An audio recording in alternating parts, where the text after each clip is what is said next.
विधिक सेवा प्राधिकरण राष्ट्रीय स्तर से लेकर के तहसील स्तर तक पात्र लोगों को निःशुल्क विधिक सहायता पहुंचाने के लिए प्रतिबद्ध है। जैसा कि पूर्व में बताया गया है कि राष्ट्रीय स्तर पर राष्ट्रीय विधिक सेवा प्राधिकरण नई दिल्ली में संचालित है। देश के समस्त प्रदेशों में राज्य विधिक सेवा प्राधिकरण संचालित है। देश के समस्त जनपदों में जिला विधिक सेवा प्राधिकरण कार्य कर रहे हैं और समस्त तहसीलों में तहसील विधिक सेवा समितियां कार्य कर रही हैं। इनका मुख्य उद्देश्य यही है कि जो भी पात्र व्यक्ति हैं उनको सुलभ एवं निःशुल्क विधिक सहायता दी जाए। अब विधिक सहायता होती क्या है, इसका प्रैक्टिकल एक मैं एग्जांपल देता हूं आपको कि जैसे सपोज करिए अगर हमारे पास जिला विधिक सेवा प्राधिकरण के पास किसी भी व्यक्ति की कोई एप्लीकेशन आती है, उसका कोई भी विवाद हो सकता है, पड़ोसी से विवाद हो सकता है, उसकी जो कृषि योग्य भूमि है मेड़बंदी का विवाद हो सकता है, और भी तमाम विवाद हो सकते हैं। तो सबसे पहले अगर हमारे पास कोई एप्लीकेशन आती है, जिला विधिक सेवा प्राधिकरण में कोई आवेदन आता है, एप्लीकेशन आती है, तो सबसे पहले हम ये जानते हैं कि क्या वह निःशुल्क विधिक सहायता प्राप्त करने का अधिकारी है। जैसा कि विधिक सेवा प्राधिकरण अधिनियम की धारा 12 में प्रावधानित किया गया है। धारा 12 के अंतर्गत कौन में ऐसे व्यक्तियों की सूची दी गई है जो यह दर्शित करती है कि कौन से लोग निःशुल्क विधिक सहायता प्राप्त करने के अधिकारी हैं। जैसे इसमें महिलाएं हैं, बच्चे हैं, अनुसूचित जाति जनजाति के व्यक्ति हैं, औद्योगिक कामगार हैं, जेल में निरुद्ध बंदी हैं, आपदा से पीड़ित व्यक्ति हैं। तो अगर और विशेषकर जिनकी वार्षिक आय 3 लाख रुपए से कम है। एक्ट में ये 1 लाख रुपए दिया गया है, लेकिन उत्तर प्रदेश में इसको संशोधित किया गया है। उत्तर प्रदेश में जिस भी व्यक्ति, चाहे वो जिस जात का हो, चाहे जिस वर्ग का हो, चाहे जिस धर्म का हो, अगर उसकी वार्षिक आय 3 लाख रुपए से कम है तो वह निःशुल्क विधिक सहायता प्राप्त करने का अधिकारी है। अब जैसे कि बताया कि हमारे पास कोई एप्लीकेशन आई और वह व्यक्ति इन मापदंडों के अंतर्गत आ रहा है, कोई महिला है या बच्चा है, कोई SC/ST का व्यक्ति है, अगर ये प्राधिकरण का यह समाधान हो जाता है कि हाँ यह व्यक्ति निःशुल्क विधिक सहायता प्राप्त करने का अधिकारी है, तो उसका अगला स्टेप होता है कि हम लोग यहाँ एक नामित अधिवक्ताओं की एक सूची है जिसको हम लोग पैनल लॉयर्स कहते हैं। उन पैनल लॉयर्स में से एक पैनल लॉयर को वह हम एप्लीकेशन को आवंटित कर देते हैं। अब उन अधिवक्ता महोदय को, वो भी अधिवक्ता ही होते हैं, जिला अधिवक्ता संघ के ही रजिस्टर्ड लीगल प्रैक्टिशनर हैं, वो वही वकालत करते हैं, उन्हीं में से उनका चयन हम लोग करते हैं। तो उन अधिवक्ता को भी बुला लिया जाता है प्राधिकरण के ऑफिस में, और जहाँ पे वह व्यक्ति बैठा होता है जिसकी समस्या का समाधान होना है, जो शिकायत लेकर गया है, हम लोग उनकी वार्ता कराते हैं, वकील साहब उनकी पूरी बात समझते हैं, फिर उनको एक तारीख बताते हैं कि आप इस दिन आ जाइएगा, हम आपकी अगर कोई एप्लीकेशन तैयार करनी है, कोई दावा दाखिल करना है, वो तैयार करना है, तो उसके लिए फिर उनको वो डेट दी जाती है। उस डेट में उनके पास जो भी कागज होते हैं वह लेकर के आते हैं। कई बार होता है कि कुछ व्यक्ति पहले दिन अपने सारे कागज ले आते हैं, कुछ लोगों को नहीं जानकारी होती, वो लोग ऐसे ही चले जाते हैं, तो उनको अगले दिन बुलाया जाता है कि आपके पास जो भी कागज है, जो भी आपकी समस्या से रिलेटेड डॉक्यूमेंट है, जैसे कोई जमीनी संबंधी विवाद है, कृषि योग्य भूमि है, तो उसको यही कहा जाता है कि भाई आप अपना खसरा खतौनी ला करके हमको दिखाइए, क्या दिक्कत है आपको, कौन उसमें क्या कर रहा है। तो वो अपना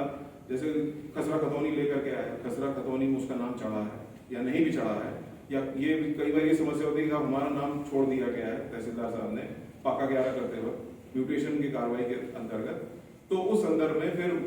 जो हमारे पैनल एडवोकेट हैं उनसे पूरी बात समझ करके जो एप्लीकेशन देनी होती है वो अपना तहसीलदार साहब के समक्ष देते हैं। कहीं कोई मार पिटाई हो गई है किसी 2 पक्षों के बीच में और एक पक्ष की FIR लिख ली गई, दूसरे पक्ष की इसलिए नहीं लिखी गई क्योंकि वो आर्थिक रूप से कमजोर है,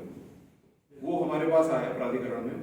हमने एक पैनल एडवोकेट अपॉइंट किया, एडवोकेट से उसकी वार्ता कराई, उसको जो चोटें आएंगी, अगर उसके पास मेडिकल रिपोर्ट है या नहीं है, जो भी उसके पास अवेलेबल डॉक्यूमेंट्स हैं, वो वकील साहब उनका अध्ययन करते हैं और उस हिसाब से न्यायालय में या थाने में जहां भी होता है वहां एक एप्लीकेशन लिखी जाती है। उस एप्लीकेशन लिखने के बाद फिर वो पैनल एडवोकेट, हाँ एक चीज और बता दें कि जैसे कई बार ऐसा होता है कि हम लोगों को कोर्ट फीस जमा करनी होती है सिविल के केसेस में, या क्रिमिनल केसेस में तो बहुत नॉमिनल फीस है, कोई ज्यादा फीस नहीं है, लेकिन सिविल के केसेस में कोर्ट फीस 22.5 रुपए से लेकर के बहुत ज्यादा तक होती है। उसमें क्या होता है कि अगर कोई व्यक्ति धारा 12 के अंतर्गत आ रहा है, जो निःशुल्क विधिक सहायता प्राप्त करने का अधिकारी है, उसके लिए कोर्ट फीस न्यायालय माफ कर देती है। ये नहीं कहा जाता कि नहीं आप पहले कोर्ट फीस दाखिल करिए तभी हम आपको मुकदमे को हम दर्ज करेंगे। अगर ये न्यायालय का समाधान हो जाता है कि जब हमारे पैनल एडवोकेट वहां जाके आर्गू करते हैं कि साहब इसकी वार्षिक आय 3 लाख रुपए से कम है, साहब ये SC/ST है, यह स्वयं से अधिवक्ता रखने में अक्षम है, यह अधिवक्ता नहीं रख सकता है, इस वजह से प्राधिकरण के माध्यम से हमको निःशुल्क विधिक सहायता के लिए अपॉइंट किया गया है। तो इस संदर्भ में भी न्यायालय उनको कोर्ट फीस माफ कर देती है और उनका मुकदमा दर्ज करके आगे की कार्रवाई बढ़ा देती है। इसी में ही एक नालसा की हेल्पलाइन नंबर है 15100। जैसे आप 112 नंबर है, 1090 है, 1098 है, वैसी निःशुल्क विधिक सहायता के लिए 15100 है। इसमें भी आप लोग कोई भी व्यक्ति कॉल करता है तो उसकी समस्या को समझाया जाता है। अगर वो पात्रता की श्रेणी में आता है तो हम लोग उसको निःशुल्क विधिक जानकारी देते हैं, और उससे वो संतुष्ट नहीं होता है तो उसको प्राधिकरण में बुलवा लेते हैं, या अगर उसका तहसील से संबंधी काम है तो उसको तहसील विधिक सेवा समिति में भी भेज देते हैं। तहसील विधिक सेवा समिति में भी हमारे पैनल एडवोकेट्स का एक एनरोलमेंट है, और अभी जल्दी वहां पे PLVs भी जाएंगे, तो हम लोग उन संबंधित PLVs का उनको हम उनकी जानकारी दे देते हैं, उनका नंबर दे देते हैं कि अगर तहसील संबंधी में कोई आपकी मतलब समस्या है तो आप वहां जाकर उनसे संपर्क कर सकते हैं, वह आपकी समस्याओं का निदान करने में प्रयास करेंगे। इसीलिए थानों में भी, हर प्रत्येक थानों में भी अभी जल्दी PLV की नियुक्ति होने वाली है। तो अगर थाने में अगर किसी की FIR नहीं लिखी जा रही है या उसकी शिकायत नहीं लिखी जा रही है तो वो PLV के माध्यम से वहां पे शिकायत दर्ज करा सकता है।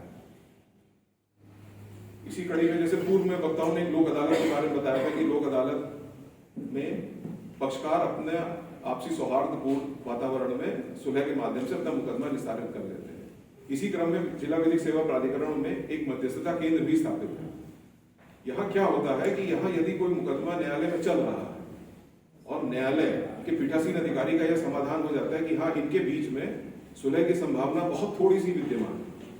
ठीक है, पार्टी उस समय मना कर देती है कि नहीं साहब हम सुलह नहीं करेंगे। ज्यादातर ये वैवाहिक मतभेदों पर रहता है, जैसे पति पत्नी का है, 498A है, डोमेस्टिक वायलेंस एक्ट है। अगर इसमें पति पत्नी के बीच में अगर कोर्ट को ये लगता है कि हाँ नहीं, ये मैटर सॉल्व हो सकता है सुलह के आधार पे, नहीं तो आप जानते हैं कि अगर एक बार मुकदमा चलते हैं तो डोमेस्टिक वायलेंस एक्ट का भी मुकदमा पीड़िता की तरफ से फाइल होता है, 498A भी होता है, मेंटेनेंस का भी होता है, और तमाम मुकदमे होते हैं। और इसी क्रम में जो पति की तरफ से फिर वो भी अनाप शनाप मुकदमे करने लगता है, तो एक काफी मुकदमों की बाढ़ आ जाती है पक्षकारों की। और कुछ नहीं, यहाँ आके समय जाया होता है और ये बहुत ही प्रोलॉन्ग प्रोसेस है। जैसे आप लोगों ने पूर्व वक्ताओं ने कहा कि जो जस्टिस डिलेड जस्टिस डिनाइड, लेकिन एक ये भी मैक्सिम है कि जस्टिस हरीड जस्टिस बरीड, न्याय इतनी भी जल्दी ना हो कि वो न्याय ही ना हो। तो उसी क्रम में अगर न्यायालय का समाधान हो जाता है कि हाँ इन पक्षकारों के बीच में कुछ सुलह की संभावना है, तो वह उसको मध्यस्थता केंद्र को संदर्भित कर देती है। हमारे पास इस समय 24 ट्रेंड मेडिएटर्स हैं, मध्यस्थ हैं, उनको वो केस अलॉट किया जाता है, तो वहां उन दोनों पक्षकारों को बुलाया जाता है। पति पत्नी है सपोज करिए, तो उनके बीच में जो भी मतलब इश्यूज होते हैं जो कोर्ट तक जाते हैं, उनको समाधान कराया जाता है और प्रयास यही किया जाता है कि वो दोनों साथ साथ जाएं। लेकिन कभी ऐसी परिस्थितियां बनती हैं कि वो साथ नहीं रहना चाहते हैं, लेकिन अभी उनकी एज है कि हाँ आगे वो अपना भविष्य सोच सकते हैं। यही अगर वो मुकदमा लड़ते रहेंगे 10-20 साल बाद जजमेंट आएगा, तो 10-20 साल बाद दोनों की ही स्थिति, पति की भी और पत्नी की भी स्थिति, अब आगे निकट भविष्य में क्या उनको होना है, कैसे वो अपना सर्वाइव करेंगे, वो पॉसिबल नहीं हो पाता है। इस वक्त है भाई ठीक है, पति पत्नी दोनों अलग हो गए, पति को कहीं दूसरी जगह ऑप्शन मिल गया, मतलब डिवोर्स के बाद, अगर पत्नी को भी कहीं दूसरा ऑप्शन मिल गया तो कोई नई अपनी जिंदगी शुरू कर सकते हैं। तो इसीलिए हमारे पास मतलब 24 ट्रेंड मेडिएटर्स हैं। हम लोग वैवाहिक मतभेद, पारिवारिक मतभेदों का आपसी सुलह के आधार पर अपना निस्तारण का प्रयास करते हैं। इसी क्रम में नालसा की मॉडिफाइड स्कीम के अंतर्गत लीगल एड डिफेंस काउंसिल की स्थापना हुई है। लीगल एड डिफेंस काउंसिल की स्थापना हुई है। इसमें पूरे देश के प्रत्येक जनपद में लीगल एड डिफेंस काउंसिल स्थापित है। इसमें chief legal aid defence council है, डिप्टी डिफेंस काउंसिल है और assistant legal aid defence council है। अभी इनका मुख्य कार्य यह है कि जो जेल में निरुद्ध बंदी है, जिनकी पैरवी करने वाला कोई नहीं है, उनकी तरफ से इनको पैरवी के लिए लिखित किया जाता है। जेल से चिट्ठी आती है, हम लोग इनको केस अलॉट करते हैं, ये लोग जेल विजिट करते हैं, उस जाके बंदी से मिलते हैं, उनकी फिर फाइल देखते हैं,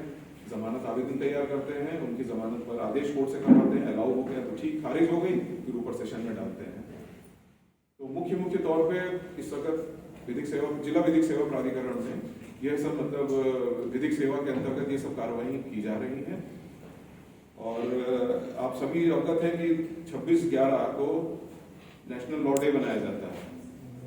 तो आप लोगों से मतलब मैं उम्मीद यही कर रहा हूँ कि आप लोग अपना कल से या जो भी आपका नेक्स्ट वर्किंग डे है उसी से ही आप लोग अपना 26/11 की तैयारी शुरू करें। और जैसा कि डॉक्टर वर्मा ने बताया कि आप लोग अपना एक विभिन्न टॉपिक लीजिएगा कॉन्स्टिट्यूशन डे पे और अपना प्रस्तुति यहाँ बहुत अच्छे से करिएगा। धन्यवाद।